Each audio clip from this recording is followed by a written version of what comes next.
We continue our coverage of last night's shooting on the Danforth. Premier Doug Ford joins me now to continue the conversation. Thank you, Premier, for being here with us this evening. Thanks for having me. Late this afternoon, the SIU identified the person they believe to be the shooter. His family has issued a statement saying that he has suffered from severe mental health issues his entire life.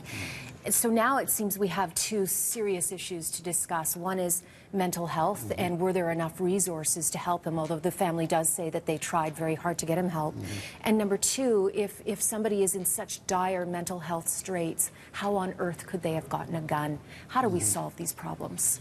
Well, you made a couple good points, very good points, and both those topics came up in our conversation. But I just want to reassure the people right across the country that we're all standing shoulder to shoulder, ourselves, provincial government, the federal government, municipal government, and the local police, and the citizens. We have to include that group, the citizens of Toronto, and or residents, I should say, of Toronto, and residents of Ontario. My heart just breaks. We had this conversation earlier. Our heart breaks, and you just can't believe in the greatest city in the world that this can happen. But it hasn't happened just once, it just happened again. And that's extremely concerning, and there's people that are angry out there. You know, we're all angry to a certain point as well. It's sad. And it's sad. I think it's heartbreaking. Very sad. So you had the meeting with the mayor, with Yes. Bill Blair, and the chief today. Did anything come out of it, anything productive, next steps that are tangible that you can tell us about? Well, not so much that I can tell you about. There's going to be initiatives. We're going to move forward. We aren't experts. We all agreed, to the exception of Bill Blair, who's a former police chief. But myself and the mayor mentioned that we aren't experts. We need the chief to, per se, give us the list, what you need the support in. We'll get the financing together, and I want to thank the federal government too. They're saying they'll match the funds. And for example, mental health. That was one of the first issues that came up. We promised, prior to knowing about this suspect. Absolutely, but it came up in our topic today in the conversation, and we promised the $1.9 billion, and I want to thank the federal government. They're matching that. So we have $3.8 billion, the largest investment in mental health in the history of Canada. A part of that, we all agreed, has to go to the policing side of mental health as well. And how police officers handle people with potential problems? Well, as you mentioned, you know, any victims, anything that we can capture.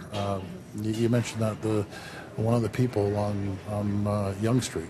Yes, we were talking during the break about the Yonge Street van attack and a Good Samaritan who stopped to help a young woman, and now he's suffering from PTSD. Yes. And has really struggled over the last 3 months to get the help that he needs. Do you think that there should be a provincial fund solely for people who are either witnesses or Good Samaritans in situations like this where they are so deeply traumatized? Yeah, well, victim services to a degree can support, but maybe they're maxed out. Enough resources. Exactly. So we have to sit down and with the chief and allocate the proper resources that are needed. We're committed to make sure they have the resources, the police, to do their job, but also to support any victims. Imagine you know, what the people are going through that were on Danforth, and we're beside the people, the owner of the tattoo parlor that brought two victims into her tattoo. We're going to have to make sure the support is there. Premier, where do you stand on gun control? I remember during the election, the Liberals leaked an audio tape where you were overheard saying that guns aren't the problem. It's the crazy people holding the guns that are the problem. Where do you stand on this issue? Rephrase my comment, because it was caught on from a Liberal tape, but in saying that, illegal guns, we have a big issue. I have a big issue with illegal guns coming from south of the border. I have a big issue when someone gets arrested on a Friday night with a gun and they're out on parole on Wednesday morning. That needs to be fixed. People caught with guns in a violent crime, the sentences have to be a lot tougher than what they're getting right now. Do you agree with the federal Bill C-71 that's in the works right now, where they would increase its tighter gun control, and they would talk about more checks, background checks? Do you think that will help the situation? Do you support it? I know Mayor John Tory wants it to go further. Well, I'm always in favor of background checks. How did this gentleman, and again, the police are investigating this, but how did someone with mental health issues be able to buy a handgun?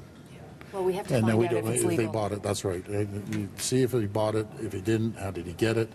Those are concerns of mine. Then there's always a happy balance. You always want to make sure you have the freedom, if you're a fish, an angler or a hunter, that are responsible gun owners, versus handguns that get in the hands of gangs and people that want to have these terrible situations we're facing, that we faced yesterday. It's a terrible incident that happened, and it's heartbreaking. Premier Danforth, thank you very much for joining us. Thank you. Thank you. We'll have many more conversations. Thank you.